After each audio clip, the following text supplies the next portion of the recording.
જોહાર જય આદિવાસી। આ કુકરદાથી ગોયાવાટનો ડામર રોડ અત્યારે ચાલુ છે અને એનો આ સૌ બધા આપણે જોઈએ છે કે આ ડામર રોડની પ્રથમ લેર હોય છે અને પ્રથમ લેરની પણ એક મજબૂતાઈ હોવી જોઈએ, પણ એની અંદર પણ આ ધૂળ ઉડે છે અને આ બધા કપસા છૂટા પડી જતા હોય, આવી રીતનું કામ થતું હોય તો અમે એવું કહેવા માંગીએ છીએ કે આદિવાસી વિસ્તારની અંદર કુકરદાથી ગોયાવાટ જે રોડ ડામર રોડ થાય અને એવા જ રોડ ઝેરબનો રોડ પણ બન્યો છે, એવો બીજા પણ રોડ બન્યા છે। ત્યાં બધી જ જગ્યાએ નસવાડીનો અને તણખલાનો પણ રસ્તો બન્યો, ત્યાં પણ એક પત્રકારે પણ છાપેલું અને એને પણ વિરોધ કરેલો કે ભાઈ આ એકદમ સફાઈવાળું કામ નથી કરતું અને ભ્રષ્ટાચારવાળું કામ કરે છે, અને લહેર જે પ્રમાણે હોવી જોઈએ એ લોકો પાથરતા નથી।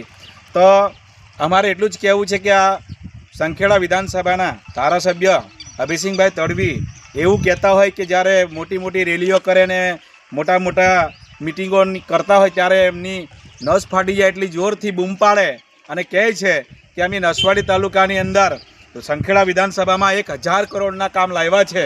તો અમારે એ ધારાસભ્યને એટલું કહેવું છે કે ભાઈ 1000 કરોડના કામો લાવો છો તો જનતાના વિકાસ માટે લાવો છો કે પછી એજન્સીઓ કોન્ટ્રાક્ટરો કે કંપનીઓના ખિસ્સા ભરવા માટે લાવો છો? તમે આટલું બધું ખરાબ કામ થતું હોય અને તોય આજે અહીંયાથી ભાજપના કેટલા પણ કાર્યકરો અને નેતાઓ આગેવાનો નીકળે છે પણ કોઈ એની સામે અવાજ નથી ઉઠાવતું। એટલે બહારની એજન્સીઓને અને કોન્ટ્રાક્ટરોને એવું મનમાં છે કે આદિવાસી પટ્ટામાં જાઓ અને હજારો કરોડોની ગ્રાન્ટોનું કામ કરો અને માલામાલ થઈ જાઓ। આ કરવા માટે એ લોકો આવે છે। એટલે ભાજપના કાર્યકર્તાઓને, ભાજપના નેતાઓને, ભાજપના ધારાસભ્યો આ વિસ્તારની અંદર કોઈ એનો વિરોધ કરતા નથી।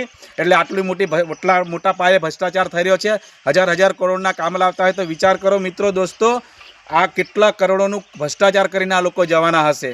જેથી કરીને આજ દરેક આપણા નસવાડી તાલુકાના જેટલા પણ ગામના આજુબાજુના લોકો છે એ જાગૃત થઈ જાવ। હવે બધા બહુ યુવાનો જાગૃત છે, બધા સોશિયલ મીડિયાનો જમાનો છે, આ બધું તમે જોવો છો તો અવાજ ઉઠાવો અને આવા ભ્રષ્ટાચારી લોકો સામે એમનો વિરોધ કરો। અને આ અભયસિંહ સાહેબ પણ બોલ્યા કરે છે તો એને પણ સવાલ પૂછો જ્યારે આવે ત્યારે મિટિંગમાં કે ભાઈ તમે 1000 કરોડના કામ કર્યા, કયા સારા કામ કર્યા અને કયા ખરાબ કામ થયા, એની પણ એ જવાબદારી રાખે ને। જે પણ સાઇટ પર કામ ચાલતું હોય એ કામ ઉપર ધારાસભ્ય પોતે આવીને ઊભો રહીને જોવું જોઈએ કે આ કામ સારું થાય છે કે ખરાબ થાય જોવું જોઈએ। આ વાત છે, અમારી બધાની માંગ છે। આવા ભ્રષ્ટાચાર કામને આની તાત્કાલિક તપાસ કરે અને વ્યવસ્થિત કામ કરાવે, અને નહીં વ્યવસ્થિત કામ કરે તો અમે ગાંધી ચિંધ્યા માર્ગે આનો વિરોધ કરીશું અને આ ભ્રષ્ટાચારને ઉજાગર કરીશું। આ અમારી આદિવાસી સમાજની માંગ છે। ટીણાભાઈ ભીલ, નસવાડી। જય જોહાર, જય આદિવાસી।